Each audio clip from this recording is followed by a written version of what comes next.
Puji nama Tuhan, pada pagi hari ini kakak ingin menyampaikan satu renungan untuk kita renungkan bersama-sama yang terambil dalam 1 Yohanes 4 ayat 8. Barang siapa tidak mengasihi, ia tidak mengenal Allah, sebab Allah adalah kasih. Pagi hari ini kakak mau menyampaikan satu tema, yaitu kasih Allah tidak mengenal kata akhir.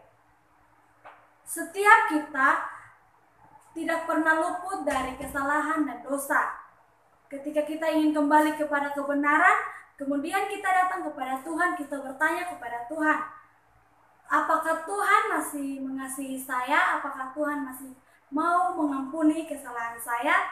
Jawabannya iya, karena Tuhan adalah kasih dan kasih Tuhan tidak pernah terbatas. Adik-adik semua, firman Tuhan pagi hari ini mengingatkan kita bahwa firman yang hidup adalah Allah yang penuh kasih. Kasih bukan hanya sifat Allah, tetapi pribadi Allah adalah kasih. Jika Allah adalah kasih, maka kasih tidak mengenal kata akhir. Allah yang kita sembah adalah Allah yang tidak terbatas. Maka dari itu, mari kita hidup dalam kasih Tuhan, kita hidup saling mengasihi, kita hidup dengan mengasihi Tuhan. Maka dari itu Tuhan akan senantiasa mengasihi kehidupan kita. Di sini ada 3 poin yang kakak ingin sampaikan bersama untuk kita pelajari sama-sama, yaitu yang pertama, barang siapa tidak mengasihi, ia tidak mengenal Allah. Itu kita bisa lihat dalam ayat yang ke-8 ya. Barang siapa tidak mengasihi, ia tidak mengenal Allah, sebab Allah adalah kasih. Di sini firman Tuhan katakan bahwa siapa yang tidak mengasihi berarti dia tidak mengenal Allah. Tapi siapa yang mengasihi Allah berarti dia mengasihi kasih Allah dalam kehidupannya. Karena Tuhan adalah Tuhan yang penuh kasih dan selalu mengasihi kehidupan kita. Yang kedua, bukan kita yang mengasihi, tapi Allah yang telah mengasihi kita, yang terdapat dalam ayat yang ke-10. Inilah kasih itu, bukan kita telah mengasihi Allah, tetapi Allah telah mengasihi kita dan yang telah mengutus anaknya sebagai pendamai bagi dosa-dosa kita.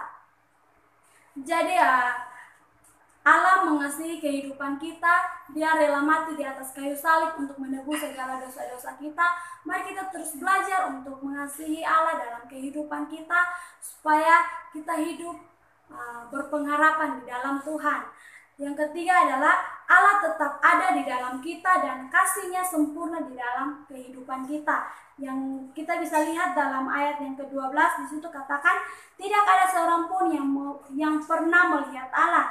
Jika kita saling mengasihi, Allah tetap ada di dalam kita dan kasih-Nya sempurna dalam kehidupan kita. Karena Allah itu penuh kasih, Allah itu penyayang dan panjang sabar, Dia akan memberikan kita kasih yang sempurna kalau kita hidup takut akan Tuhan.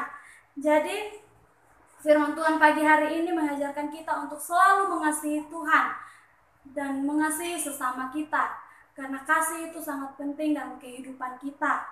Tuhan Yesus memiliki kasih yang tidak terbatas, tidak berkesudahan. Jadi tidak ada kata terlambat bagi kita untuk menemukan kembali rencana Tuhan dalam kehidupan kita. Kiranya firman Tuhan pada pagi hari ini dapat memberkati kehidupan kita dan dapat membangun relasi kita dengan Tuhan. Demikian firman Tuhan. Shalom.